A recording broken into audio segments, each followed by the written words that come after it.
Ai, ai. Bom, vamos lá. Seguinte, eu tava tendo uma aula recentemente, eu faço licenciatura, né? Já sou formado, mas enfim, tô fazendo uma segunda graduação agora. E aí é o seguinte, tem uma matéria da faculdade chamada, como é que é aqui? Sociedade, cultura e mais uma coisinha, né? Deixa eu dar uma olhadinha aqui. Sociedade, educação e cultura. E o que acontece? Né? Ontem eu fiquei 1 hora e meia vendo a professora regente. Se for um pouco mais velha que eu, é pouca coisa. Falando basicamente questões de marxismo cultural. E aí eu não consigo ficar pé da vida com um negócio desse, porque eu sei que é a filosofia vigente, né? Só que o que me deixou puto não é a vigência dessa ideia. Poderia ser qualquer ideia aí que é vigente no mundo acadêmico, né, que formaria os professores da atualidade. Não, não, não, não é. Porque qualquer uma ideia que fosse realmente vigente, qualquer que seja, o ponto é que se ela é hegemônica, se você não pode tentar refutá-la de qualquer forma, se você não pode ir contra a grande, né, onda que é esse determinado padrão de pensamento, né, isso daí que é o problemático. Você desconstrói a história e reconstrói basicamente com um viés marxista materialista, né? E aí é o seguinte, conforme o próprio professor Olavo de Carvalho cita, né, em um dos capítulos aqui do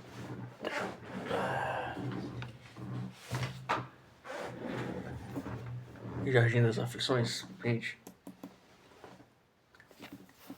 só ler esse negócio aqui, cara, é uma coisa assim, estrondosa. Se você quiser saber um pouco sobre cultura, né, o estado da cultura moderna, e aí a questão da linha do tempo, né? Pelo olhar do professor Olavo de Carvalho, esse livro aí é muito bom, né? Tem alguns outros que eu recomendo, mas o professor Olavo de Carvalho, nesse livro, ele fala, bom, o pessoal, né, da corrente hegemônica, ele é muito perspicaz para falar sobre, para montar, na verdade, né, todo o arcabouço de pensamento deles. E aí o que acontece, né? Eles levam a questão da exposição do pensamento deles. Eles, obviamente, têm o cerne, né? E aí eles têm alguns discordantes dentro daquele cerne para deixar a população, ou o público, na verdade, né? Público mais incauto, com a impressão de que existe uma dissonância dentro daquele movimento, dentro dessa hegemonia. Mas conforme você vai analisando que a corrente hegemônica, na verdade, ela só tem uma dissidência a respeito de questões extremamente pontuais, né? Por exemplo, Marx, Engels, perdão, né? Conforme você vai estruturando lá o socialismo, você vai pega Freud e Carl Jung, né? O psicologismo, e você vai montando, né, essas coisas, e você vai vendo que só existe algumas questões, correto? De desavença, mas ao cerne desses pensamentos é o mesmo.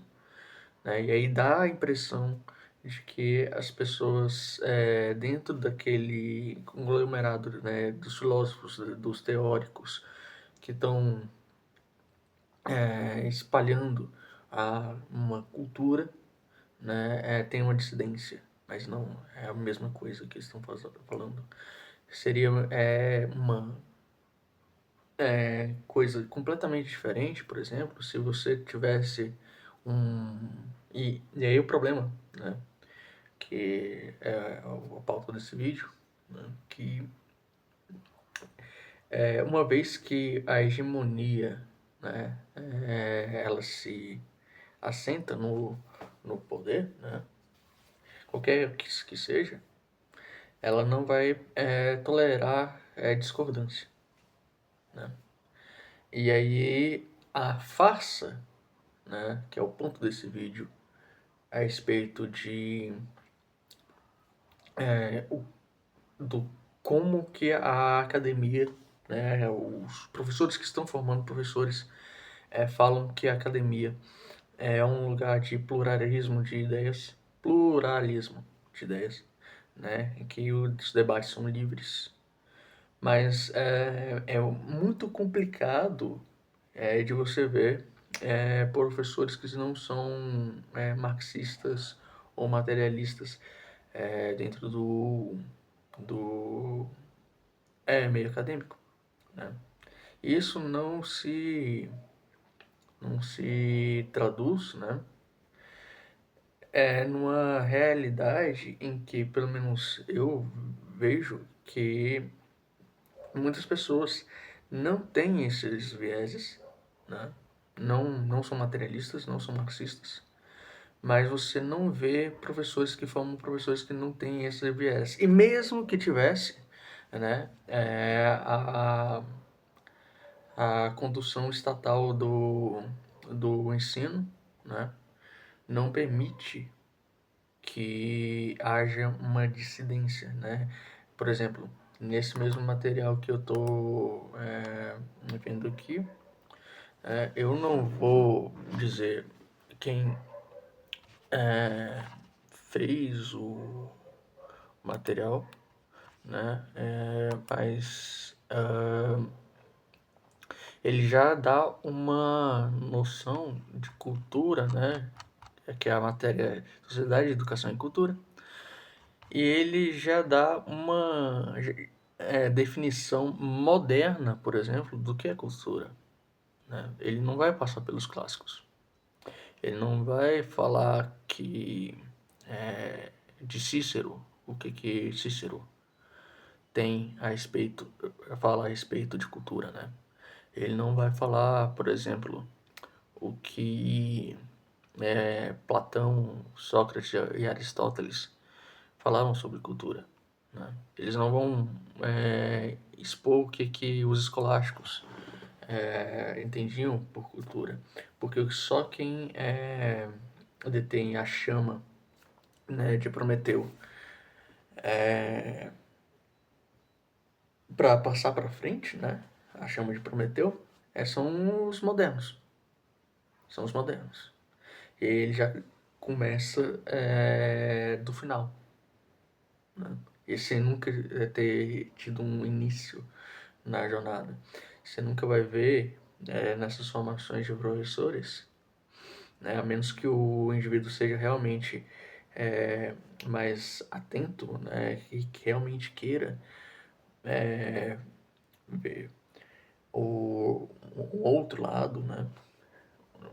Por exemplo, é Hugo de São Vítor, que é um dos maiores pedagogos da Idade Média, né? Você não vai ver isso em nenhuma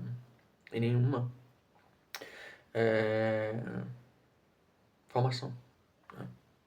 Isso é problemático, porque mesmo que você consiga ir para esse, pra tentar debater essas ideias, né, dentro da academia, você vai ser escorraçado, escorraçado, estraçalhado, né, pelos seus pares que já estão lá tentando fazer o que eles queiram fazer, na verdade, ninguém sabe o que o pessoal quer, né? E aí eles têm carta branca estatal para poder fazer o que querem, né? Enfim, esse aqui foi um vídeo, eu não sei se eu me expressei bem. Quem vai assistir esse vídeo, eu não sei quem vai consumir esse conteúdo. Eu não sei se eu vou produzir mais conteúdo, mas enfim, vai estar aí na internet.